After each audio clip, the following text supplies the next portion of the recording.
The honourable member for Saanich Gulf Islands. Thank you, Mr. Speaker. It's an honour to rise at report stage to deal with Bill C50, an act to amend the Canada Elections Act in dealing with fundraising. I did have the opportunity before committee to attempt to make amendments to this bill. Certainly there was excellent testimony from many expert witnesses, particularly our former Chief Electoral Officer, Jean-Pierre Kingsley, of ways in which the bill could be strengthened.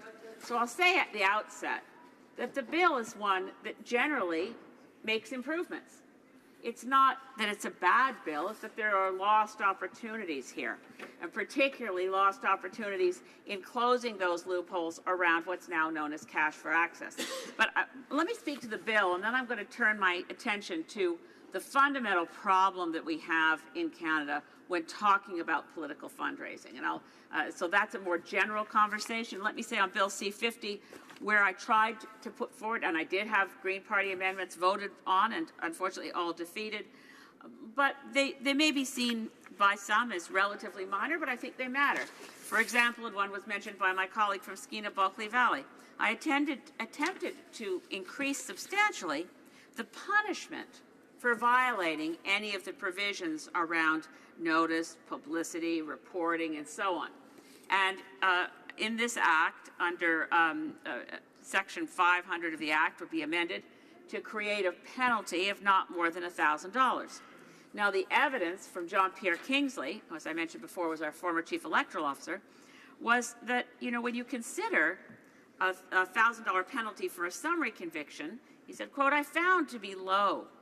The entities that would be charged are entities that effectively have money and should pay for more than that. I don't think there's anything left that's a penalty of $1,000 under the statute. And as well, we're not talking about a deterrent. The deterrent, of course, is a summary conviction, but there should be a penalty." So in the amendment that I put forward, I was hoping to see that if the party broke the rules, that they would be dealing with a penalty of, say, twice the amount of what the party raised at that event. That would become a significant deterrent because you'd undo all the damage of your event because you'd have to pay twice as much as you raised as your penalty. I also, like the member for Skeena-Bulkley Valley, agree that it's a rather large loophole that in Section 4 of the Act, you do not have to report at all on fundraising and donations that are made in the course of a national convention. That would again be a place where we know a lot of fundraising does go on and should be reported. So the bill certainly doesn't make things any worse, certainly not. But what the problem with this is, and the notion of cash for access and the way it's described, is something that, let's be clear, until someone dubbed it cash for access and ascribed to it, I think, a label that nobody would want. Reality is that's how political parties of all stripes have always raised money. You have your star performer, the leader of your party, come and do an event, or someone else who's well known in the party, somebody that other people want to meet. That's the draw to get other people to show up and spend a lot of money.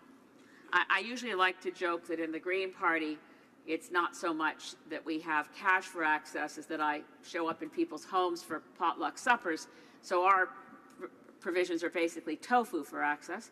However, I'm glad my friends on the Conservative benches appreciate the levity.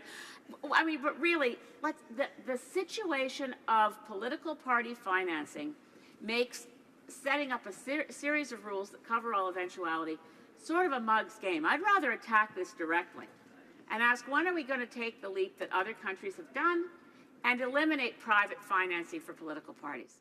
Now, I know that goes contrary to the direction of the previous government that said they were getting rid of taxpayer funding for political parties, but they really didn't.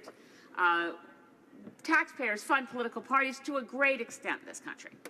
It's just not sufficient to meet the perceived needs of the parties, which is why they go forward and do all this other kinds of fundraising. The reality is that our system of democracy would be cleaner, everything would be much more above board if there was a fair, impartial system of public financing. By the way, I should cover for those who might not know how taxpayers fund political parties, certainly everyone in this chamber knows, but there are very generous rebates for the amount of money spent during an election campaign. If you get more than 10% per riding, you get back 60% of what you spent, or 50% of what you spent, and nationally they get back 60%. So the party that spends the most on attack ads, for instance, in other words, the party that annoys the Canadian public the most with attack ads during the Super Bowl, their rebate is the largest just because they spent the most. The biggest spending parties get the most back from the Canadian public because that's our Elections Canada rebate rules. What if we didn't do that anymore? What if we said we're just going to provide a pot of money based on what we've seen average over the last 5 elections that the Canadian public spends on having elections held, what we actually give to political parties, and develop a fair system of sharing that out? What if we did what England does, what Brazil does, what many countries do, and ban electronic advertising, radio and TV, for political parties? That's the biggest ticket item in the spending budgets of most political parties during elections, is to have money in the bank to run all those ads. What if television ads from political parties weren't allowed, but every party on a fair and equitable basis was given nonprofit, public interest, I'm forgetting the right word, public broadcasting time that was available on a fair and equal basis? One of the things about attack ads that you'll never see is someone running for office doing their own ominous voiceovers. Right? The attack ad bread and butter is so-and-so plans to steal your baby. You heard it here. Or beat your kitten, or something loathsome. When you're right on screen looking at the Canadian public, you don't say things like that. You say, I'm standing here because I want to serve you. Our platforms are about your life, your family, your community. You want to say the positive things when it's your face. Public funding and public provision of public interest broadcasting for political parties instead of paid advertisements would save the taxpayers a bundle, because we wouldn't be paying back for all that ad time on the proportions that political parties now receive under the Elections Act. Then we could also look back at what the provisions were before former Prime Minister Stephen Harper reversed them. The fairest and the least cost support of political parties from the public purse was always Jean Chrétien's innovation of the per-vote subsidy. In that way, as a Canadian voted, it's an incentive to vote, by the way. I've had people say to me over the years when it existed, I live in a safe, fill in the blank, Grit, Tory, I live in safe riding for the party I don't want. So the only reason I go vote is because I know it's going to give you guys $1.75 a year because I voted for you. That amount changed eventually. I think by the time the Harper administration killed it, I think it had gone up to close to $2 a vote. But it's $2 a year to the party that you voted for, directed by your vote. Whereas the other big taxpayer funding of political parties, we don't get to direct at all. As I said, the biggest one is the rebates for election spending. The second biggest one is the rebate for the income tax deduction that you get, which is so much more generous than donating to Oxfam or Sierra Club or my church. All of my charitable giving to other organizations is never rebated at the highest level. You give $400 to a political party, costs you $100. Of course, it's obvious why the rules benefit political parties. They were written by people in this place to assist their parties. Isn't it time we pulled the plug on all of it? Didn't worry about whether someone's meeting with donors in someone's fancy house or meeting with people at a potluck supper at somebody else's. I mean, all of this is driven because we're not willing to bite the bullet and do for our democracy what's really required. Take money out of it.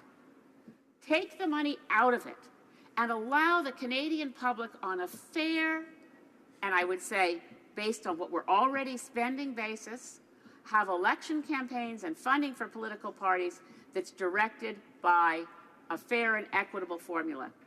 Bill C50 can only go as far as it can go. There's always going to be a loophole. We're always going to find out that somebody is a big enough draw that they'll get donors in the room. I mean, don't forget, that's why Senator Mike Duffy was appointed. He was a good fundraiser because people wanted to write the big checks to go in the room to meet him.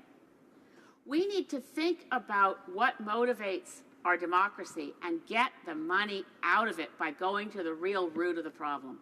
bring back, I ask my colleagues on that side of the House, bring back the per vote subsidy. It was fair and directed by the voter. Take big money out of politics. Thank you, Mr. Speaker. Questions and comments. Question commentaire. The Honourable Parliamentary Secretary to the Minister of Democratic Institutions. Thank you very much, Mr. Speaker, and thank you very much to my friend, the member from Saanich Gulf Islands, for her statements and, moreover, for her ongoing care and attention to our democratic institutions here in Canada. I'd like to dwell on the section of your remarks regarding conventions. I would like to dwell on the member's section of her remarks regarding conventions, if I may. Now, I'll start by saying that any fundraiser within a convention for which a person walks through a door and pays over $200 to spend time with the class of folks that we've already identified will be captured by the new rules. So that kind of event is not exempt at a convention. Now, what is exempt under C50 at the convention is the kind of appreciation event for folks that have already paid a convention fee and are going to be present there. That is exempted, and of that, our acting Chief Electoral Officer, Stéphane Perreault, said at the PROC Committee, this is an important exception for party conventions, including leadership conventions, except where a fundraising activity takes place within the convention. So the convention itself is exempted, but if there's a fundraiser that meets all the conditions within the convention, then it is caught by the new rules. Again, this reflects a concern to achieve a proper balance, and I think it is wise. I wonder if the member might reflect on the CEO's statements that the C50 actually does capture a good balance. Honourable Member for Saanich Gulf Islands. Thank you, and I want to thank my friend, the Parliamentary Secretary. Look, I've read Section 4 over and over again. Perhaps it's bad drafting, which is a terrible thing to say at the point that we've gotten to report stage.